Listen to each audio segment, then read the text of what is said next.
না না রথিন, এ তুমি মোটেও ঠিক কাজ করছো না। বারবার কথার খেলাপ করে তুমি কি প্রমাণ করতে চাইছো? যখনই তোমায় টাকার কথা বলি তখনই তুমি আজ নয় কাল, কাল নয় পরশু 30,000 টাকা, মুখের কথা। আমাকে আর কটা দিন সময় দাও মৈনাক। বিশ্বাস করো, আমি প্রাণপণ চেষ্টা করছি টাকাটা জোগাড় করার। বিশ্বাস? আমার তোমাকে বিশ্বাস করে টাকাটা দেওয়াই ভুল হয়েছে। এই করে 6টা মাস কেটে গেল। দেখো, আজ রাতটা তোমায় সময় দিলাম, রাতের মধ্যে যদি কিছু একটা করতে পারো করো, নইলে দেখে নিও। কাল আমি বড়বাবুকে ফোন করে সব বলে দেবো। গোটা অফিস খবরটা জেনে গেলে তখন কিন্তু আমায় কিছু বলতে পারবে না তুমি। ফোনটাকে কেটে দিয়ে সাইকেলটাকে দেওয়ালের ধারে রেখে গঙ্গার পাড়ে এসে বসলাম। আজকাল মানুষকে বিশ্বাস করাই দায় হয়েছে দেখছি। রথিন আমার অফিস কালিগ, অত্যন্ত আন্তরিক সম্পর্ক ছিল আমাদের, কিন্তু এমন সুন্দর সম্পর্কটাকে ভালো রাখতে দিল কই? ওর বিপদের দিনে নগদ 30,000 টাকা অবলীলায় দিয়েছিলাম, বলেছিল 1 মাসের মধ্যেই ফেরত দিয়ে দেবে।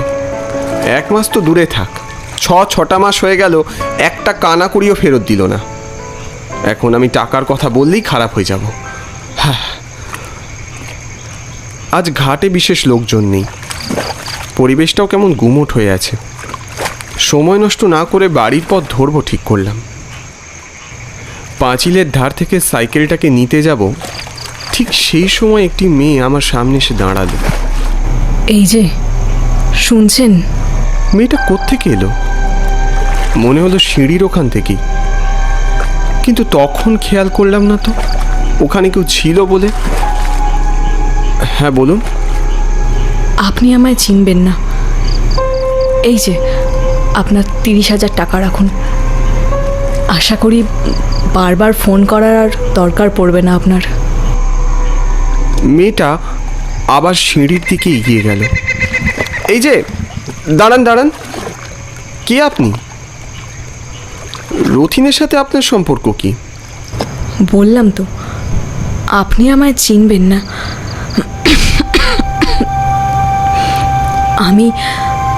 আমি মন্দাকিনী। এরপর মেয়েটার কোনো কথা বলল না। আমি ওকে ফের ডাকবার সাহস করলাম না। হাতের টাকাগুলোকে উল্টে পাল্টে দেখে একবার রথিনকে ফোনে ট্রাই করলাম। ফোন বেজে গেল। ব্যাপারটা ঠিক কি হলো বুঝতে পারলাম না। এরপর 4-5টা ভালো করে দেখে টাকাগুলোকে পকেটের মধ্যে গুঁজে সাইকেলটাকে নিয়ে হাঁটতে শুরু করলাম। যখন বাড়ি ঢুকলাম ততক্ষণে বাড়ির সবাই বেরিয়ে গেছে। হরিণঘাটাতে ওদের একটা বিয়ে বাড়ি আছে আজ, কাল সকালে ফিরবে। আমাকে ব্যবসার কাজে একটু ওড়িশা যেতে হবে, আজ রাতেই ট্রেন। ব্যাগে কিছু জামা কাপড় গুছিয়ে রেখেছিলাম। কি ব্যাপার, ওরা বিয়ে বাড়ি থেকে ফিরে এলো নাকি? দাঁড়াও দাঁড়াও, আসছি। তড়িঘড়ি এসে দরজা খুললাম, কিন্তু দরজার ওপারে তো কাউকেই দেখতে পেলাম না। কে কে? আশ্চর্য, এতক্ষণ ধরে তবে কে বেল বাজালো? নিশ্চয়ই পাড়ার ছেলেগুলোর কাজ। বিরক্ত হয়ে দরজা বন্ধ করে ঘরে ফিরে এলাম। খানিক পর আবারও কলিং বেলের শব্দ। বেরোনোর সময় একই জ্বালাতন শুরু করলো। দেখলাম শব্দ বন্ধ হয়ে গেল। কাঁধের ব্যাগটাকে গুছিয়ে নিয়ে তালা দিয়ে বেরিয়ে এলাম। বাড়ির মস্ত গ্র্যান্ডফাদার ক্লকে তখন 9টার ঘন্টা বাজছে। হ্যালো। হ্যাঁ ঝিলমিল, তোরা পৌঁছে গেছিস? তুমি কত দূর? আমি এই বেরোলাম। না না, দেরি হবে না। কত নাম্বার প্ল্যাটফর্মে দিয়েছে ট্রেন? ওই তো 11তে দিল। ও 11 নাম্বার, ঠিক আছে, আমি যত তাড়াতাড়ি সম্ভব পৌঁছচ্ছি। বড় রাস্তার মোড়ে 4-5টা অটো সবসময় দাঁড়িয়ে থাকে, কি জানি আজ পাবো কিনা। চটজলদি বড় রাস্তার দিকে এগিয়ে গেলাম। যাক, 2-1টা অটো তখনও দাঁড়িয়ে ছিল। দাদা স্টেশন যাব, কে যাবেন? না দাদা, আজ তো ওদিকে গাড়ি যাবে না, রাস্তা সারাই হচ্ছে। আপনাকে গেলে রিজার্ভ করে যেতে হবে অসত্যতলা দিয়ে। রিজার্ভ করে মানে কত লাগবে? 200 টাকা তো লেগে যাবে দাদা। 200? 10 টাকা ভাড়া নাও, এখন 200 টাকা চাইছো? ইয়ার কি হচ্ছে? থাক, তোমাদের আর যেতে হবে না, আমি হেঁটেই চলে যাচ্ছি। আরে দাদা, আপনি বুঝতে পারছেন না, এখন তো ওদিকে কোনো প্যাসেঞ্জার পাবো না, আপনাকে একাই নিয়ে যেতে হবে। 20 টাকা দেবো, গেলে চলো। 20 টাকা?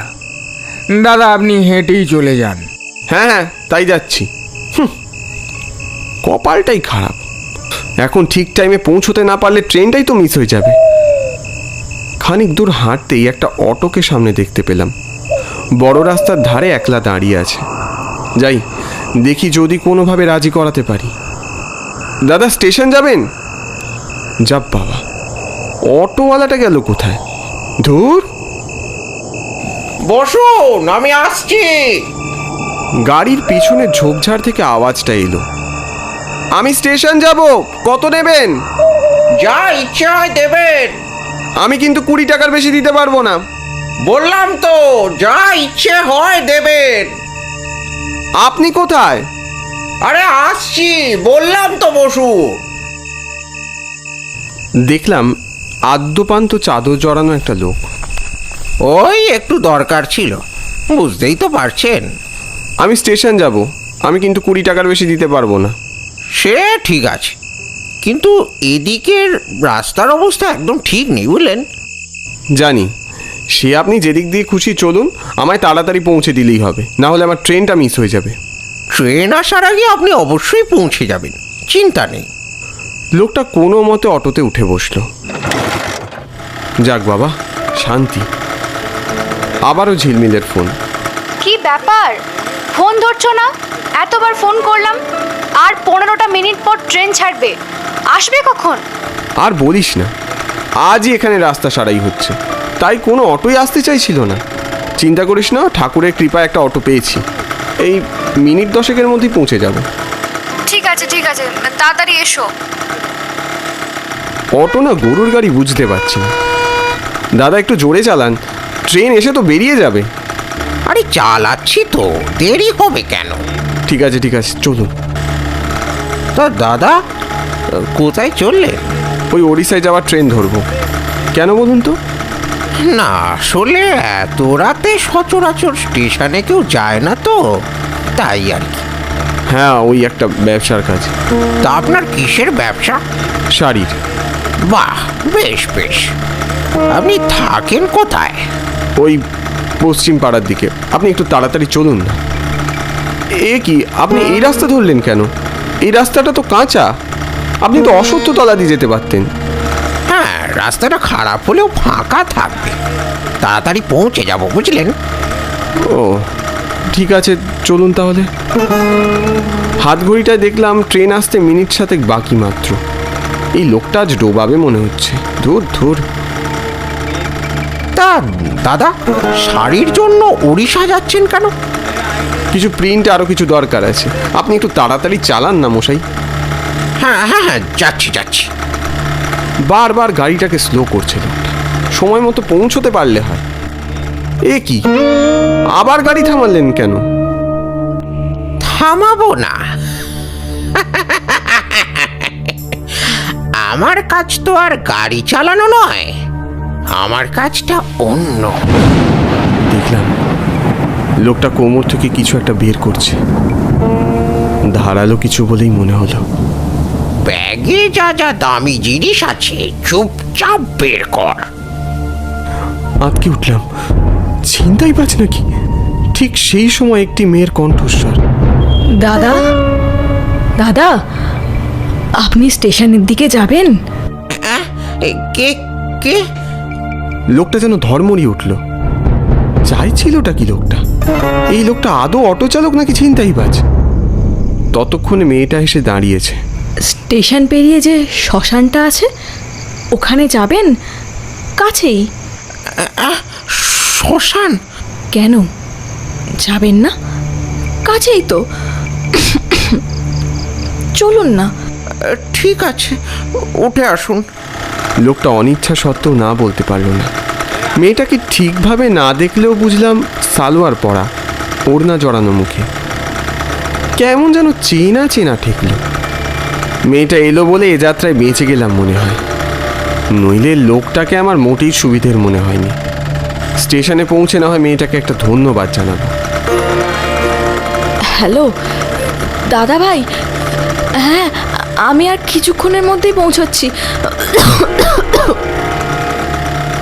গলায় এখন আর কষ্ট হচ্ছে না তো? আচ্ছা আচ্ছা। দিদিভাই, আপনি যে শ্মশানের কথা বলছেন, ওদিকে রাস্তাটাও তো বন্ধ। কি বলছেন? বন্ধ নেই তো, খোলাই আছে। আপনি চলুন, তাহলে তো দেখতে পাবেন।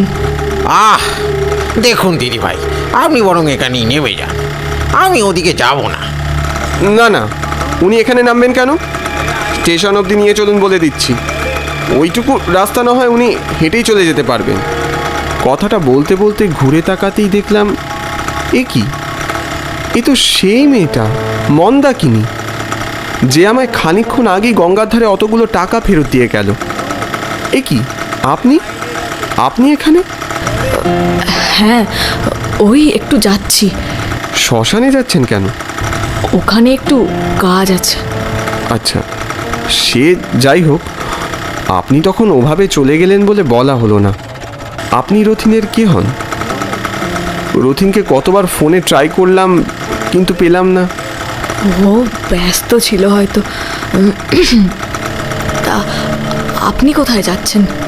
আমি ব্যবসার কাজে ওড়িশা যাচ্ছি। আসলে যাবার আগে আমি কোনো ঋণ টিন রেখে যেতে চাই না। আর রথিন, রথিন আমার দাদা হন। আর আর দাদার ঋণ মানে তো আমারও ঋণ, বলুন। হ্যাঁ, তা তো বটেই। আচ্ছা, রথিনের কোনো বোন আছে বলে তো জানতাম না। এখন আমায় অনেক দূর যেতে হবে, যেমন আপনাকে যেতে হবে, তার থেকেও অনেক দূরে।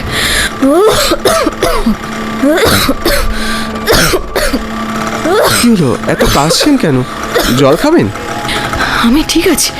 দেখলাম কাশতে কাশতে মেয়েটির মুখ থেকে গল গল করে রক্ত বেরোতে শুরু করেছে। এ কি, আপনি তো অসুস্থ। বললাম তো আমি ঠিক আছি। মন্দাকিনীর ওই গম্ভীর স্বর শুনে আমি আর কিচ্ছু বলতে পারলাম না। হঠাৎই অটোর ভিতরের আলোটা নিভে যেতেই মুহূর্তে বাইরের কালো অন্ধকার অটোর ভিতরটাকেও গ্রাস করে নিল। ও দাদা, একটু দেখে চালান না। খানিক দূর থেকে একটা আলোর রেখা দেখা যাচ্ছে। পাশেই তো স্টেশন। দাদা, ও দাদা দাঁড়ান। আরে আশ্চর্য লোক তো মশাই আপনি, বলছি দাঁড় করান। ম্যাডাম ম্যাডাম, আপনি কিছু বলুন না। অটোর লাইটটা দপদপ করে জ্বলতে নিভতে শুরু করলো। হঠাৎ খেয়াল পড়ল আমার ডান পাশে কেউ একজন যেন বসে আছে। সেদিকে তাকাতেই বুকের ভিতরটা কেঁপে উঠল। এই কি দেখছি আমি? আমার পাশে গলা কাটা অবস্থায় পড়ে রয়েছে একটা লাশ। এ তো অটো ড্রাইভারটা। আমার মাথার ভিতরটা কেমন যেন জট পাকিয়ে গেল। কিন্তু তাহলে অটোটা চালাচ্ছে কি? আপনি আপনি কে? কে আপনি? দেখো মৈনাক, তুমি আমার উপকার ভুলে যেতে পারো, কিন্তু আমি তোমার উপকার কি করে ভুলি বলো? আজ ওই লোকটা তোমাকে মারতে চেয়েছিল। খানিক হুঁশ ফিরতেই মনে হলো এটা তো রথিনের গলা। রথিন, তুমি তুমি এখানে কিভাবে এলে?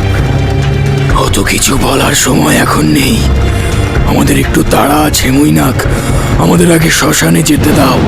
তখন মন্দাকিনী, আর এখন তুমি। কি হয়েছে তোমাদের? কেউ মারা গেছে নাকি? হ্যাঁ, কেন? আমরা কি আবল তাবল বকছো রথিন?